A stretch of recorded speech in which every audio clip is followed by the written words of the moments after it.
Hi guys, I'm Mike. And I'm Stephen. And this is F1 Fanatics.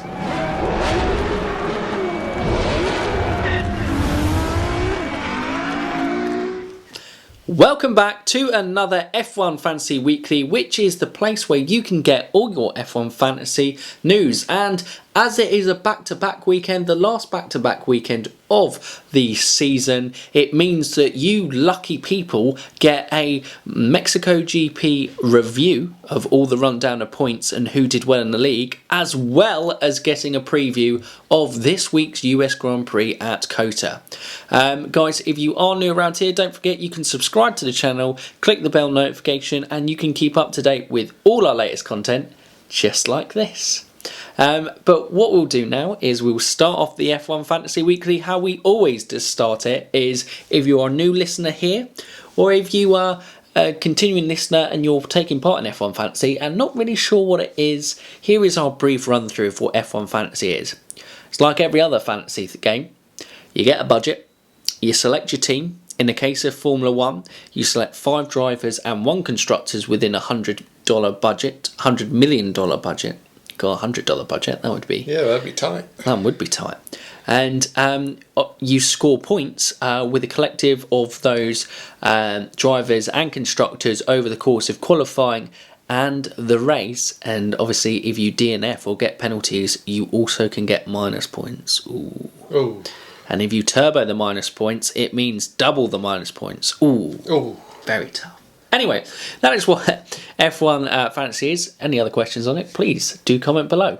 But for now, as it probably will be a little bit of a longer one as we got more to cover, should we get straight into it? Straight into it. And straight into it, Stephen, would you like to lead the apology? Very sorry, we didn't capture the live results. Which means we've only got the top 5 drivers and top 5 teams. But we can guess. The rest, come on now, the rest are... Yeah, we can guess. From the league. We've got a good variety in the league. We have a good variety in the league. So it can almost be filling the gaps as we go along. Yeah. Yeah, go, oh, he got that. They got that. Yeah, we can jump straight into it though. No one does have Roman Grosjean though, so we won't know Roman Grosjean. It's going to be bad. Okay. You got 0 last? It's not going to be great. It could be 0 again. Anyway, top 5. Here we go. Stephen, round things up. Lewis Hamilton.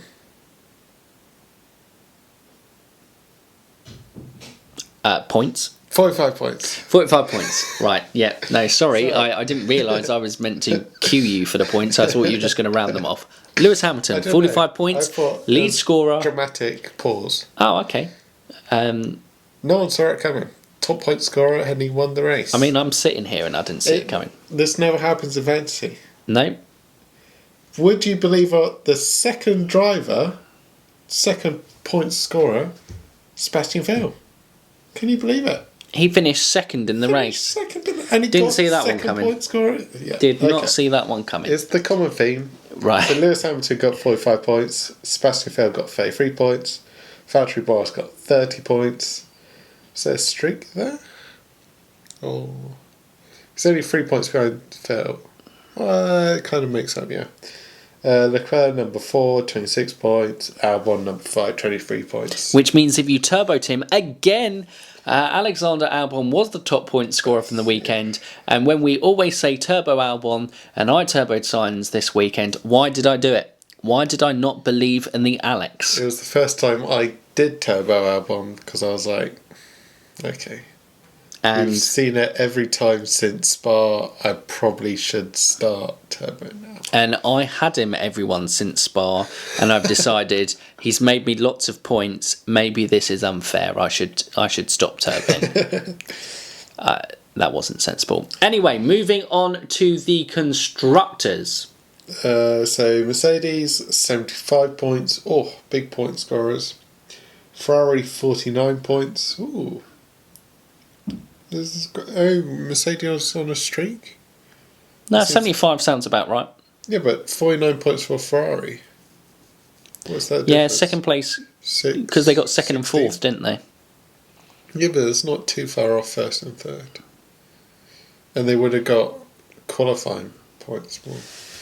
Maybe Mercedes are on a streak.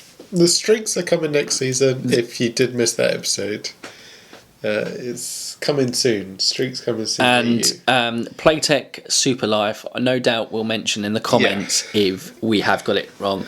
Apologies, we do try to be F1 fantasy experts, but a lot of the time we do come across as amateurs. We just enjoy the game. Yeah, this is our pre-season to the 2020 season. Exactly, we're in pre-season. Yeah, it's the pre-season season, yeah.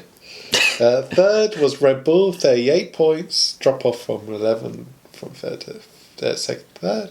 Racing Point came in at fourth, with Perez basically getting all those, 27 points. And Renault, 25 points. Not bad. Solid again for Renault.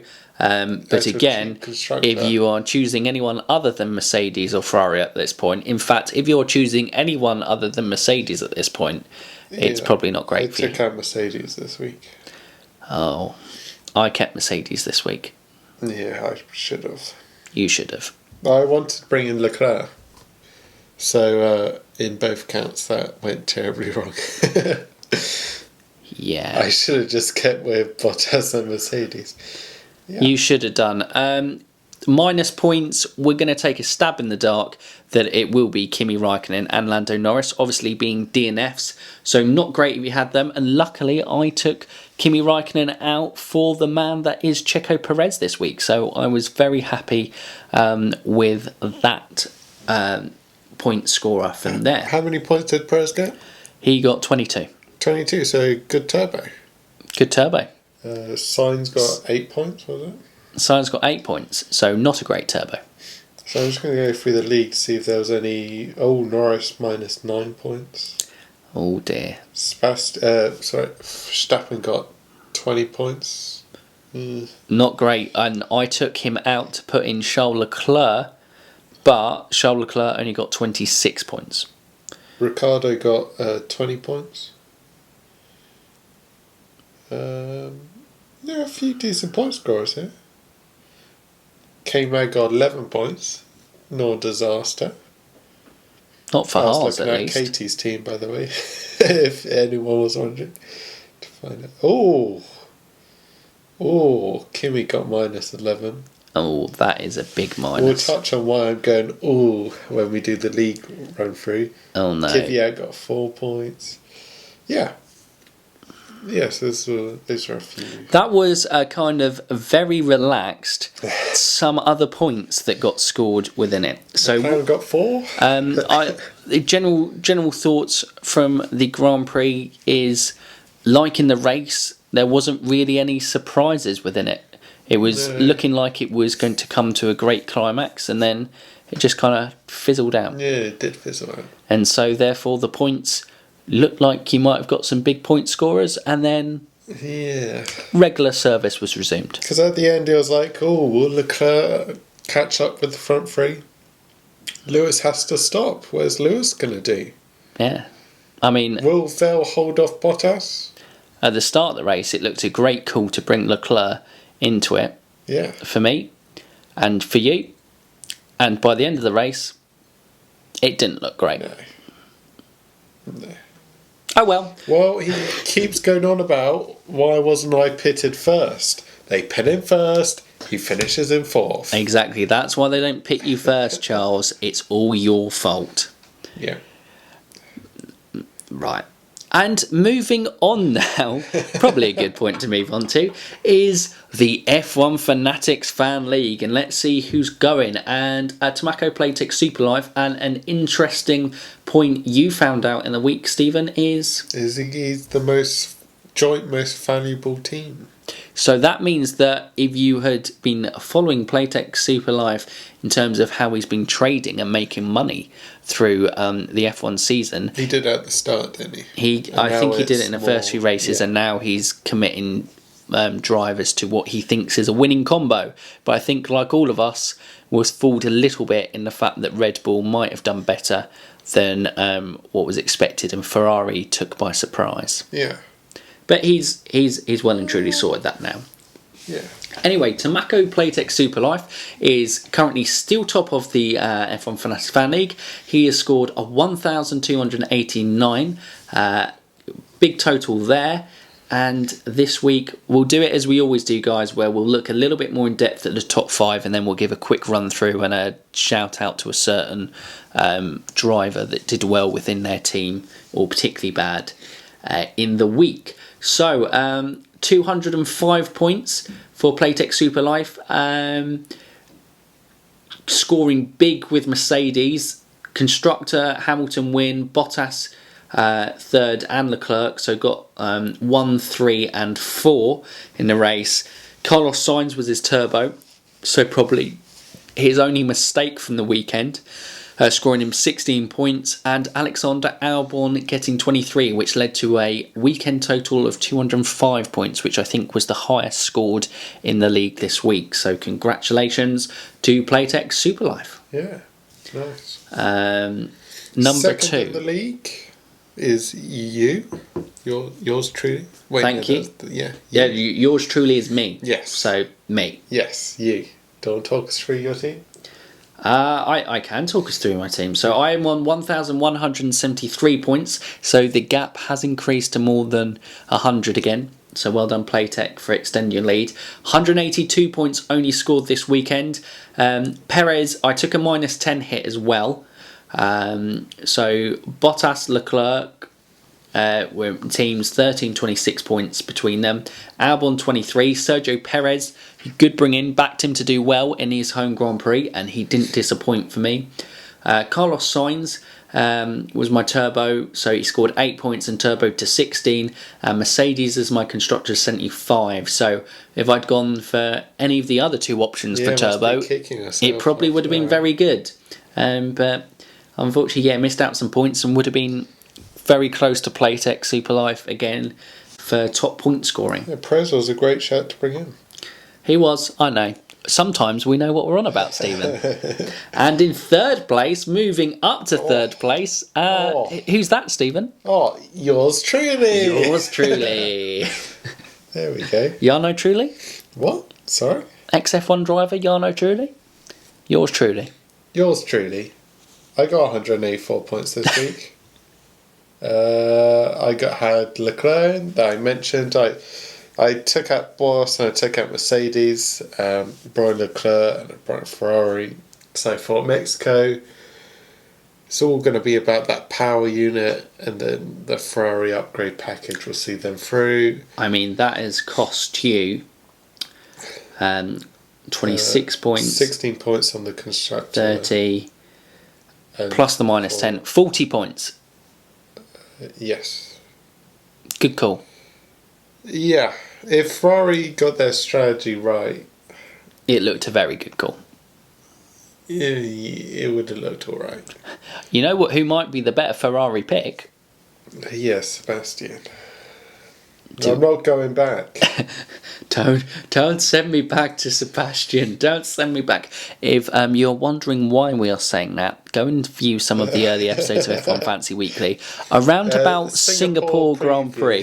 The preview into the Singapore Grand Prix review, and you'll understand why Stephen is a little bit touchy about Sebastian Vettel. The 2 boys that dug me out was Danny Rick got 20 points and Albon got 46 points turboed. Well done, you picked the best turbo of the week. It's no real surprise, and I'm definitely moving him back. We'll skip slightly ahead to the preview of USA Grand Prix. I'm turboing Albon this week. And back to the review. Back to the review. And who have you overtaken, Stephen? Sorry, I'm not there yet. The Death Eaters. And he is on 1,093. Do you want to run us through his team, He Stephen? got 162 points this week. Had Max Verstappen 20, Bottas 30, Leclerc 26 points. Norris got minus 9. He had a minus there. Turbo Albon got 46. Ferrari 49. He didn't have a bad week. It's just no one. I guess the Norris one. Well, it's a race that could have been entirely different. If Max hadn't have thrown away his pole position, then he would have had Max on pole, and Max had very good race pace. so would have definitely challenged for the win. I think he did have very good race pace. It's difficult to tell. It is, but I think he did. Okay, you think he did? I don't think You are I don't. He didn't have to race anyone. Well, that's true. I still think he had the good race in the pace. midfield is. Only Pierre Gasly has failed. Like I said in the review yesterday with Ash, it's like road cars racing go-karts. It's not really a competition. I mean, that's a bit of an extreme example, but it's what it's like. The top three are so far ahead of everyone else. Leclerc obviously was a good look, and Ferrari looked good. I think the problem with Death Eaters, with Dominic, is he probably spread his bets across too many teams, rather than backing one, which the one would have been Mercedes. You say that he had 2 Red Bull, 2 Ferrari. Yeah, but he spread and then got Mercedes still, and then McLaren best of the rest. So he was just hedging his bets. Yeah, okay. That's what I mean. And so that moving on to 5th place in the league, our last one we'll look at in a bit more detail, is 956 Brawn GP, and that is Mark from Beyond the Grandstand. And he scored 144 points this week. His turboing consistency of Daniel Ricciardo has paid off. Yeah, that was me. Yeah, so he's got 40 points. Well done. Lando Norris, unfortunately, scores him a -9. Carlos Sainz in 8 points. And then Bottas and Leclerc, 13, 26 points now. You should know, because I'm pretty sure every one of the top 5 teams has had Bottas. Okay. Apart from Stephen. Oh, sorry. I feel you see I'm hurt by this -40 decision. Has had Leclerc. Oh, okay. Thanks. Does that make you feel better? No, I'm still hurt. And a lot of people backed Ferrari to do well, and a lot of people got let down by Ferrari. Don't you understand, people? Don't you understand? Ferrari, when it comes to races, we make mistakes. Yeah. That's what we do. If I was Ferrari, we make mistakes. I'm trying to think about the races they won. Did they probably made mistakes as well? Well, Singapore, it was more Mercedes made a mistake, a rare one. Well, Singapore, they made the mistake of screwing Leclerc's race up, albeit Vettel picked up the pieces. Spa and Monza. Spa, they didn't really make any mistakes. Good drive by there. No, Vettel messed up on that. And Monza was a mistake in terms of the qualifying and with Vettel. Yeah, and Vettel messed up in the race on Monza. Yeah. But yes. They really do something exceptional.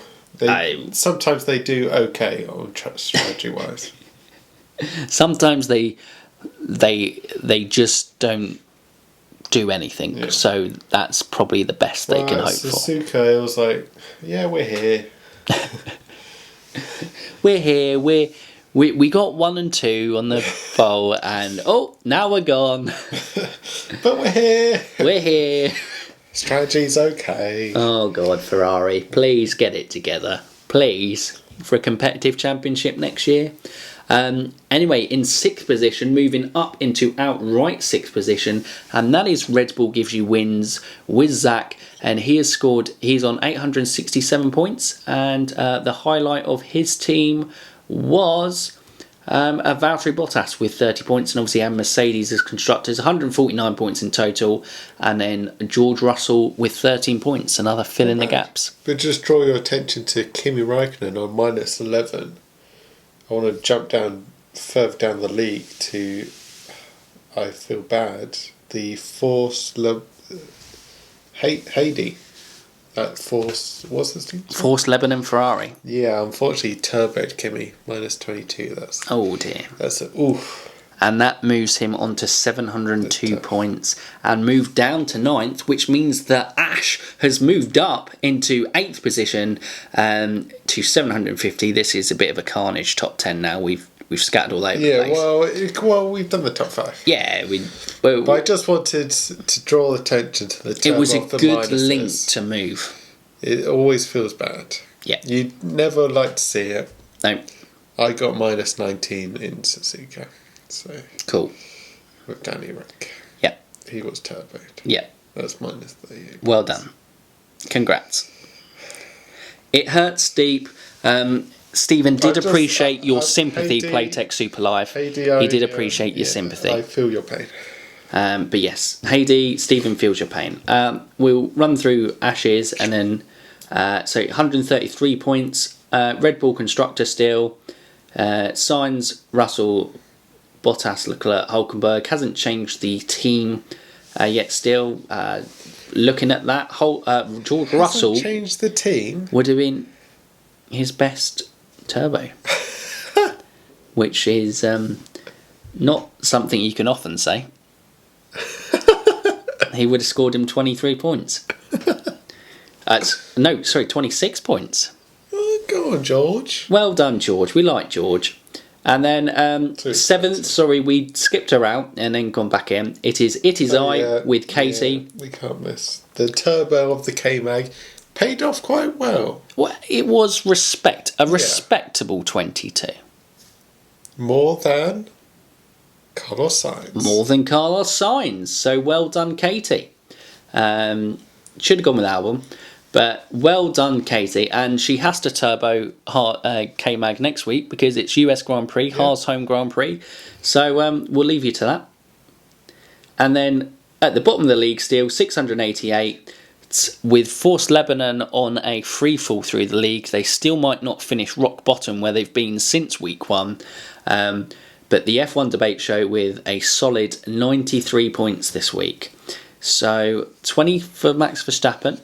Good turbo pick in Alex Albon. Yeah, well done. That's probably where it ends because McLaren with 4 points and Kimi Raikkonen with minus 11 points has really hurt them this week. Yeah, okay, yeah. And that is a roundup of the F1 Fanatics Fan League. I will leave it quickly up on the screen for you guys if you do want to join in for the last... Sorry. Bless you. Thank you. Last 3 races of the season just to see where you finish because if you've been playing it all season, you can just see where it is. Unless, of course, you've scored points more than me and Stephen, then you're bad. We're kicking you out. We're bad. Can we do that? I don't know. I don't know if you can kick people out. We won't kick people out. No. We'll just be very sad. We've let Playtech Super Live. That's the one. Rule the league. He is looking like he's going to come in first place, but we're rooting for him. This is the fan league for Playtech. We're all rooting for him to get into the top 100, and Dominic to regain his place in the top of the league. We're rooting for you guys, but you're representing exactly. And another apology, again this is turning into the podcast apologies, when we recorded this, Dominic, you were 4th in the league, and F1 Debate Show you were still rock bottom, but actually it is updated since then, and Dominic, you retain your place in 3rd place in the league, and the F1 Debate Show, well done, congratulations, you have overtaken Heidi, and you have finally got off rock bottom. So congratulations to you, the F1 Debate Show. In Mexico, that's probably it, really, to say in the Mexico Grand Prix. If they win the Global League, I say we should get at least 50%. What, 1 ticket?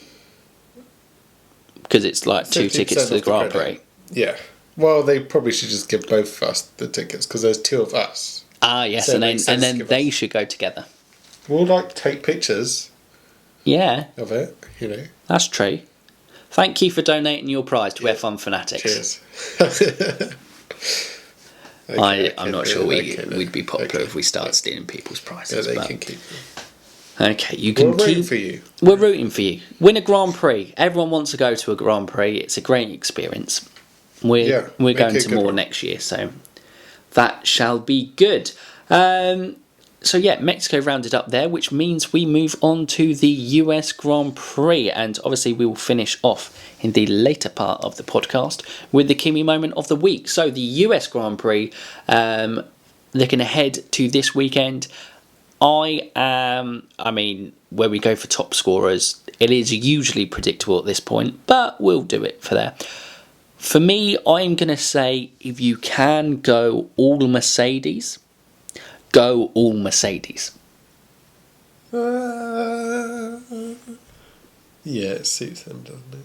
I just think you could more reliably rely on Ferrari to muck up. Yeah, and Red Bull have dropped so far off. Max Verstappen might do well. It's a race that does a circuit that suits their car more, but they've dropped off. I don't think you can even say Max Verstappen could do well. No, Lewis Hamilton is going to win the title, in my humble opinion. What does he have to do? 4 points, is it? Basically, Bottas needs to win. Yeah. And Lewis needs to finish 8th or lower. Well, if he comes second on fastest lap... Nope. Wait, isn't that 4 points? He is 74 points behind. So he needs... He needs to outscore Bottas by 4. Oh, yeah. He needs 4 points. And oh, wait. What, in total? Yeah. Oh, I thought he had to outscore Bottas by 4. Well, yeah, he needs to outscore Bottas by 4. Yeah. So I'm saying if he comes fastest lap and second, does that mean he's outright wherever Bottas finishes? Oh, no. Yeah. No, Bottas needs to win. Bottas, yes. Sorry, I don't know what I'm talking Have you got about. it? That's all right. We've got there in a confusing way. This is why I don't do the previews. This is why I'm just on fantasy. I get muddled. It's all right. It's a contagious thing on F1 Fanatics numbers. We all get muddled up. But yes, so Mercedes would be my safe pick for there. Ferrari would be still a strong second pick. Probably the Bottas Leclerc Mercedes combo is a good one. Yeah. On the cheaper one for Playtech Super Life and Death Eaters who do have a bit more money in the bank, on probably reckon going Lewis Hamilton, Triple Bottas. Mercedes and Phil. I think it's more technical. Well, triple Mercedes, if they can afford Vettel, great. If they can't, definitely Charles Leclerc. Okay, yeah. Yeah, that's a good point. So they would be there. That's probably where we go. Where it probably gets interesting is Red Bull. I'd probably steer clear with, unless you're a big Red Bull fan. Well, you stay clear of the team, and Verstappen. Albon is... Albon is your reliable turbo scorer. Your best turbo pick. Because he is Mr. Consistent. So even if you did bring him in early doors, he's still the best turbo pick and still worth the money. Yeah. So bring in... Exactly. Alex Albon is worth it there. Midfield, do we back... because Mexico was a very unusual Grand Prix in terms of... McLaren had the pace and got punished for starting on the soft tyres that they qualified on because they were stuck to a two-stop strategy, and obviously the likes of Perez and Ricciardo, who qualified in Q2, could choose their tyres, which meant they were on the one-stop strategy. So, but I fully expect Carlos Sainz to be around about that best of the rest again. I think your three drivers you go there are man-informed Perez, Ricciardo and Sainz. Yeah. Along with Albon. Holy trinity of the mid-pack. Exactly. Along with Albon. Yeah. And if you can, yeah. Albon in there. But yeah, those are your safe bets. Sainz, Ricciardo and Perez. They're going to be their teammates. And they're all very competitive in the midfield. Exactly. Any outside shouts who might do well? Well, there is the home team, Haas. I mean, that's very outside. Yeah. Well, you see Perez home Grand Prix. Okay. First, best of the rest. Kevin Magnussen would be my man if I was going to pick one. I think the home Grand Prix. Maybe Lando Norris's luck to come in. Obviously, it doesn't magically make the car go quicker or whatnot. But if Haas will desperately want to perform well this weekend, because obviously it's a torrid time for them. Yeah. And in terms of sponsorship, they'll be looking to perform well to gain new sponsors for next season to help fund the team. I don't know if they've got any upgrades coming in. I don't think so. I think they're fully developed on 2020, but yeah, you never know. I think Lando Norris for me might be an outside shot. He's been very unlucky recently. Still one of the cheapest guys to get in the game, which might free up space somewhere else. Unbelievably, he's one of the cheapest. But he's been so unlucky. Exactly. Yeah, so Lando Norris, I think in terms of value for money, he's due a bit of good luck. So I'm going to back him. If you were short on a bit of money on your budget and you wanted to bring in somebody, Lando Norris might be your guy. Yeah, so you wanted to go triple Mercedes. Exactly. Cheap out Norris. Exactly. You might be able to make up on points there. For me, turbo driver, it's not even a question anymore. Probably something they need to look at for next year in terms of making the third Red Bull driver being able to be turboed. The man Alex Albon. He's been so consistent. Verstappen's been not so consistent, so Albon's been getting the points for being his teammate. He's finishing where he should be finishing, around that 4th, 5th mark. And he's turbo. You can turbo him. So he's normally one of the highest point scorers in the whole weekend, even matching the people winning or coming second in races. And some weeks he's been the top point scorer. Exactly. I mean, I'm pretty sure the majority of weeks he's been the top scorer if you turboed him. So for me, with Alexander Albon, if for some reason you have a gut instinct that...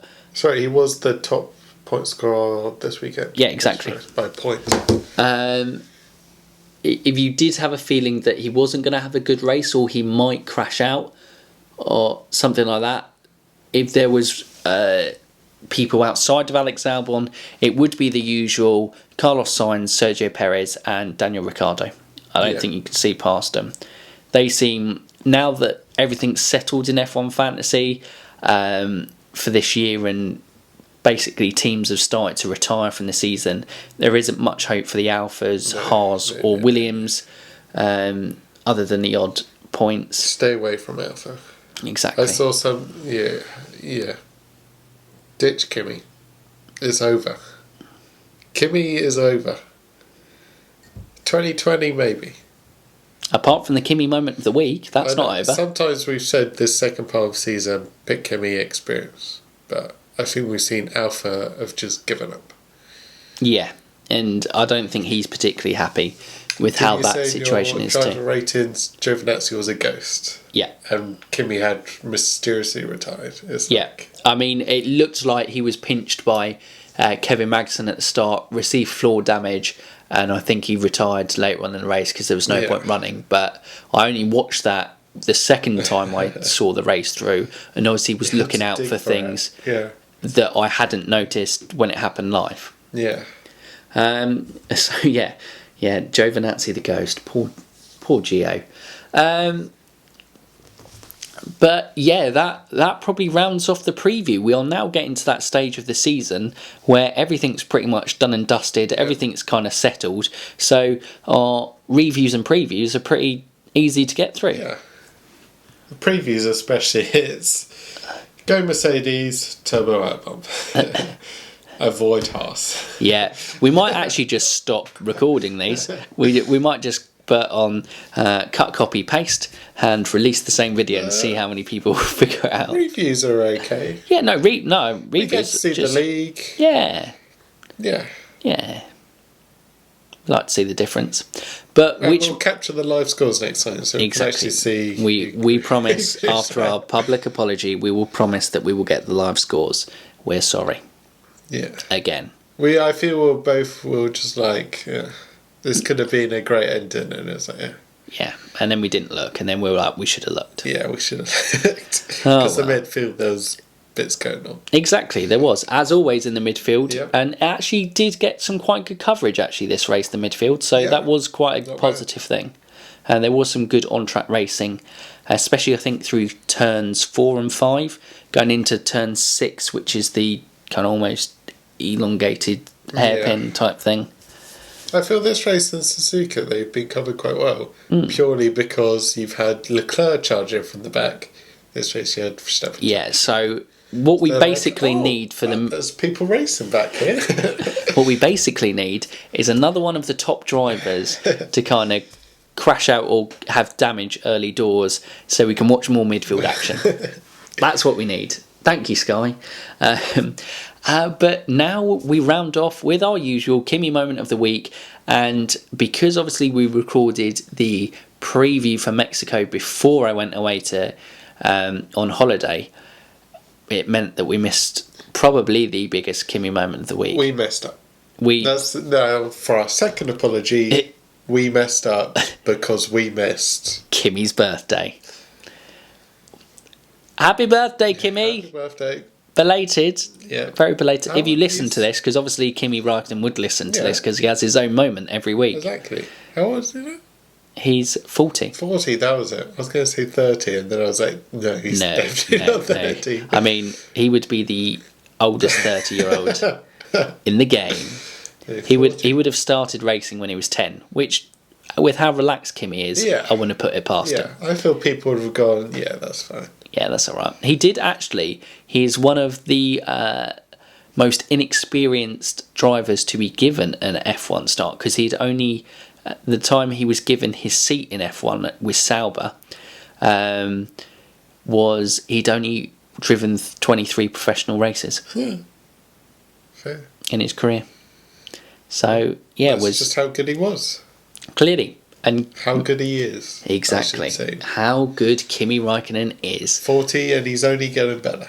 And so Kimi Räikkönen's moment of the week for this week would be... it's a sad Kimi moment of the week. With the highs of his birthday, we've measured his emotions down with the lows of he's not happy at the moment. Oh. Well, because Alpha is like, we need to take a look at ourselves if we're going to get any sort of performance in Austin. And he's not happy that teams have dropped off, because I'm pretty sure throughout his career, he's always been in a competitive car. Yeah. Bar maybe his first season in Sauber. The back end of the team's just going, yeah, we're developing next season. Exactly, he's not used to it because he had all the McLaren years, then moved to Ferrari, then went rally, then to Lotus, who did very well, and then Ferrari again. He's used to a team pushing all the way to the end. Yeah, and I don't think he quite likes this give-up approach, because although he may come across as relaxed, he is a very competitive guy. Yeah, he wants to be racing the best. Indeed. So that is our Kimi moment of the week. Bungdon, hope you enjoy that. And guys, hope you enjoyed that. We just said Kimi's upset. Hope you enjoy that. I mean, hope it gives you food for thought. And start the Kimi Foundation, make Alpha great again. Because obviously they are the team that provided the car for the first ever F1 World Champion. And to make them great again, go back to Sauber. And actually, one male Fangio won titles in his 40s with Alpha and Mercedes, who just got into their 40s. Kimi! Who's going to win titles in their 40s? Kimi! You heard it here first. What a prediction, guys. Now that's a better Kimi moment of the week. That is the Kimi moment of the week. There we go. That's the way to you can say, I hope you enjoyed it.